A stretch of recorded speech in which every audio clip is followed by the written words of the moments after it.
Praise lord. Arunodaya వాక్యపట్నానికి వచ్చేసిన ప్రతి ఒక్కరికి యేసుక్రీస్తు నామంలో శుభాభివందనాలు. అందరూ బాగున్నారని ఆశిస్తున్నాను. ఈ దినము 95వ రోజుకి దేవుడు ఈ యొక్క కార్యక్రమాన్ని నడిపించారు. ఈ దినము మనము అపోస్తలుడైన పౌలు హెబ్రీయులకు రాసిన పత్రిక 3వ అధ్యాయము 4వ అధ్యాయము దేవుని యొక్క వాక్యపట్నం చేద్దాం. ప్రార్థన చేసుకుని ప్రారంభించుకుందాం. ప్రార్థన. సర్వశక్తిమంతుడు, సర్వాధికారి, నిత్య నివాసి అయిన మా ప్రియ పరలోక తండ్రి, నీ నామానికి వందనాలు.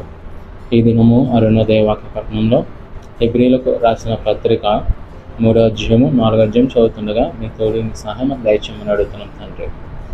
ఈ దినము మాకు కావాల్సిన ఆత్మీయ ఆహారం మాకు అనుగ్రహించమని అడుగుతూ మమ్మల్ని మీకు ఇష్టమైన రూపుల్లోకి మలచమని బతిమాలుకుంటూ ఈ యొక్క కార్యక్రమాన్ని ప్రారంభం నుంచి ముగింపు వరకు మీ తోడు మీ సహాయము మాకు అనుగ్రహించండి తండ్రి. ఏ విధమైన ఇబ్బంది అంతరాయం లేకుండా తండ్రి పరిశుద్ధాత్మ సహాయం శాతం జరిగించమన్నాడు. మా ప్రియుడు రక్షకుడైన యేసుక్రీస్తు నామములో ఈ ప్రార్థన సమర్పిస్తున్నాం తండ్రి. ఆమేన్. హెబ్రీయులకు రాసిన పత్రిక 3వ అధ్యాయము. ఇందువలన పరలోక సంబంధమైన పిలుపులో పాలు పొందిన పరిశుద్ధ సహోదరులారా, మనము ఒప్పుకొనిన దానికి అపోస్తలుడును ప్రధాన యాజకుడనైన యేసు మీద లక్ష్యముంచిడి. దేవుని ఇల్లంతటిలో మోషే నమ్మకముగా ఉండినట్టు ఈయన కూడా తన్ను నియమించిన వానికి నమ్మకముగా ఉండెను. ప్రతి ఇల్లును ఎవడైనా ఒకని చేత కట్టబడును. సమస్తమును కట్టినవాడు దేవుడే. ఇంటికంటే దానిని కట్టిన వాడు ఎక్కువ ఘనత పొందినట్టు ఈయన మోషే కంటే ఎక్కువ మహిమకు అర్హుడుగా ఎంచబడెను.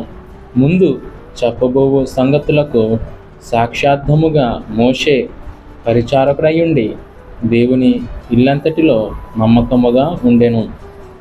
అయితే క్రీస్తు కుమారుడయుండి ఆయన ఇంటి మీద నమ్మకముగా ఉన్నాడు. ధైర్యమును నిరీక్షణ వలని ఉత్సాహమును తుదుమట్టుకు స్థిరముగా చేపట్టిన ఎడల మనమే ఆయన ఇల్లు.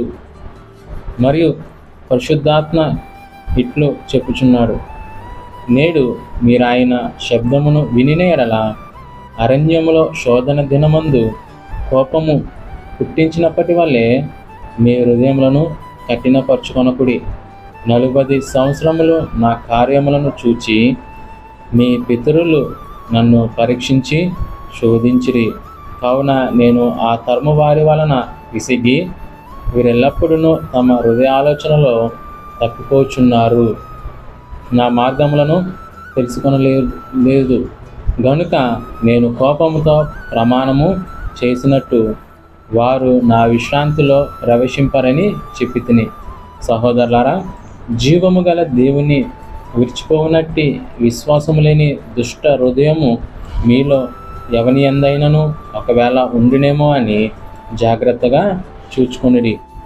నేడు మీరు ఆయన శబ్దమును వినిన ఎడల కోపము పుట్టించి నప్పటి వలె మీ హృదయములను కఠినపరచుకొనకూడని ఆయన చెప్పెను గనుక పాపము వలన కలుగు భ్రమచేత మీలో ఎవడును కఠిన పరచబడుకున్నట్లు నేడు అనుబడు సమయముండగానే ప్రతిదినమందును ఒకనికొకడు బుద్ధి చెప్పుకొనిది. యాలైనగా మొదట నుండి మనకున్న దృఢ విశ్వాసము అంతము మటుకు గట్టిగా చేపట్టిన ఎడలనే క్రీస్తులో పాలివారమై ఉందుము. విని కోపము పుట్టించిన వారెవరు? మోషే చేత నడిపింపబడి ఐగుప్తుల నుండి బయలుదేరి వచ్చిన వారందరే కదా. ఎవరి మీద 40 ఏండ్లు ఆయన కోపగించును? పాపము చేసిన వారి మీదనే కదా.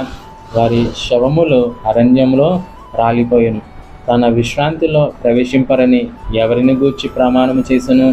అవిధేయులైన వారిని గూర్చియే కదా. కాగా విశ్వాసము చేతనే వారు ప్రవేశింపలేక పోయిరని గ్రహించుచున్నాము. 4వ అధ్యాయము. ఆయన యొక్క విశ్రాంతిలో ప్రవేశించుదామను వాగ్దానము ఇంకా నిలిచి ఉండగా మీలో ఎవడైనను ఒకవేళ ఆ వాగ్దానము పొందకుండా తప్పిపోనేమో అని భయము కలిగి ఉందుము. వారికి ప్రకటింపబడినట్లు మనకును సువార్త ప్రకటింపబడిన. కానీ వారు వినిన వారితో విశ్వాసం గలవారై కలిసి ఉండలేదు కనుక విన్న వాక్యము వారికి ప్రయోజనమైన దాయను. కాగా జగత్తు పునాది వేయబడినప్పుడే ఆయన కార్యములన్నీ సంపూర్తి అయి ఉన్నను. ఈ విశ్రాంతిని గూర్చి నేను కోపముతో ప్రమాణము చేసినట్టు వారు నా విశ్రాంతిలో ప్రవేశింపరు అని ఆయన చెప్పిన మాట అనుసరించి విశ్వాసులమైన మనము ఆ విశ్రాంతిలో ప్రవేశించుచున్నాము. మరియు దేవుడు 7వ దినమందు తన కార్యములన్నిటినీ ముగించి విశ్రమించెను అని 7వ దినమును గూర్చి ఆయన ఒక చోట చెప్పి ఉన్నాడు. ఇదియునుగాక ఈ చోటననే వారు నా విశ్రాంతిలో ప్రవేశింపరని చెప్పి ఉన్నాడు. కాగా ఎవరో కొందరు విశ్రాంతిలో ప్రవేశించుదురను మాట నిశ్చయము గనుకను ముందు సువార్త వినినవారు అవిధేయత చేత ప్రవేశింపలేదు గనుకను నేడు మీరాయన మాట వినిన ఎడల మీ హృదయములను కఠినపరుచుకొనకూడదని వెనుక చెప్పబడిన ప్రకారము ఇంతకాలమైన తర్వాత దావీదు గ్రంథములో నేడని ఒక దినమును నిర్ణయించుచున్నాడు. యెహోషువ వారికి విశ్రాంతి కలుగజేసిన ఎడల ఆ తరువాత మరి యొక్క దినమును గూర్చి ఆయన చెప్పకపోవును. కాబట్టి దేవుని ప్రజలకు విశ్రాంతి నిలిచి ఉన్నది. ఎందుకనగా దేవుడు తన కార్యములను ముగించి విశ్రమించిన ప్రకారము ఆయన యొక్క విశ్రాంతిలో ప్రవేశించిన వాడు కూడా తన కార్యములను ముగించి విశ్రమించును. కాబట్టి అవిధేయత వలన వారు పడిపోయినట్లుగా మనలో ఎవడును పడిపోకుండా ఆ విశ్రాంతిలో ప్రవేశించుటకు జాగ్రత్త పడుదుము.